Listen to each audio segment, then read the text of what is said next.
Assalamualaikum warahmatullahi wabarakatuh. Saya Devani Nadia Fitrian dengan NIM 111120334 dengan dosen pengampu Ibu Rena Yulia SMH. Saya di sini akan menjelaskan tentang advokat.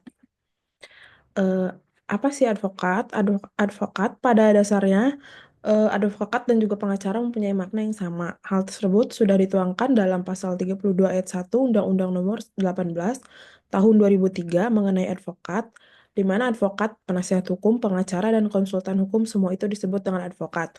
Dengan berlaku undang-undang tentang advokat ini, bisa kita simpulkan bahwa tidak ada perbedaan antara pengacara, advokat, penasihat hukum, dan juga konsultan hukum. Di dalam pasal 1 ayat 1 Undang-Undang Advokat mengungkapkan bahwa semua orang yang berprofesi memberikan jasa hukum baik itu di dalam atau di luar pengadilan yang wilayahnya kerja di seluruh Indonesia disebut dengan advokat.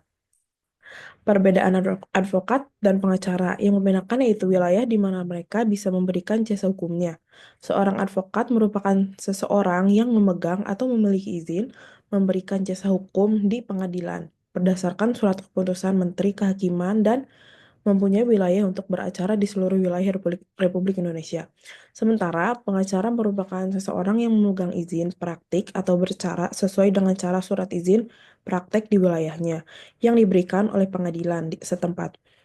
Jika pengacara tersebut berniat untuk memberikan jasa hukum di luar wilayah izin praktiknya, maka mereka harus mendapatkan izin terlebih dulu dari pengadilan setempat di mana mereka akan beracara.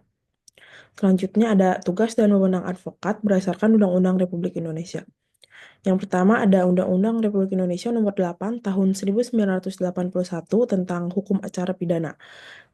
Itu yang pertama memberikan bantuan hukum kepada para tersangka ataupun terdakwa selama dalam waktu dan di tingkat pemeriksaan dalam pasal 54. Yang kedua, dalam hal terdakwa atau tersangka, disangka ataupun didakwa melakukan tindak pidana yang diancam dengan pidana mati ataupun ancaman pidana 15 tahun atau lebih yang tidak memiliki penasihat hukum sendiri. Pejabat yang bersangkutan semua tingkat pemeriksaan dalam proses peradilan wajib menunjukkan penasihat hukum dalam pasal 56 ayat 1. Selanjutnya ada Undang-Undang Republik Indonesia Nomor 18 Tahun 2003 tentang advokat.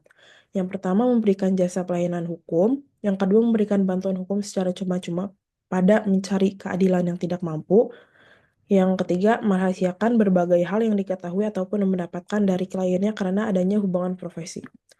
Selanjutnya Undang-Undang Republik Indonesia Nomor 48 Tahun 2009 tentang kekuasaan kehakiman, yaitu memberikan bantuan hukum kepada para pencari keadilan yang tidak mampu dalam pasal 56 ayat 1. Selanjutnya ada Undang-Undang Republik Indonesia Nomor 16 Tahun 2001 tentang bantuan hukum, yaitu ada melakukan pelayanan bantuan hukum dalam pasal 9 huruf D.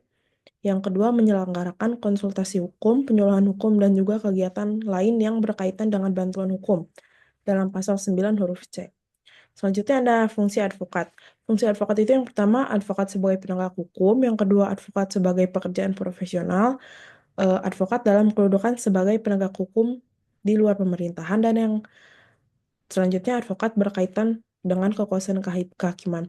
Selanjutnya saya di sini akan menayangkan video hasil wawancara saya dengan advokat yang berkantor, yang keberadaan kantornya itu ada di Karundang.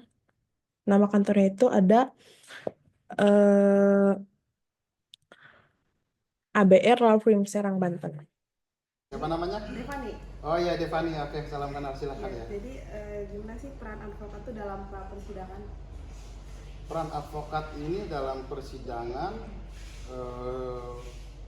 apapun ya, sebagaimana bukti, bagaimana dakwaan, tuntutan, dan fakta-fakta persidangan. Seperti itu. Terus kalau misalnya dalam memberikan nasihat hukum kepada tersangka atau terdakwa itu gimana Pak?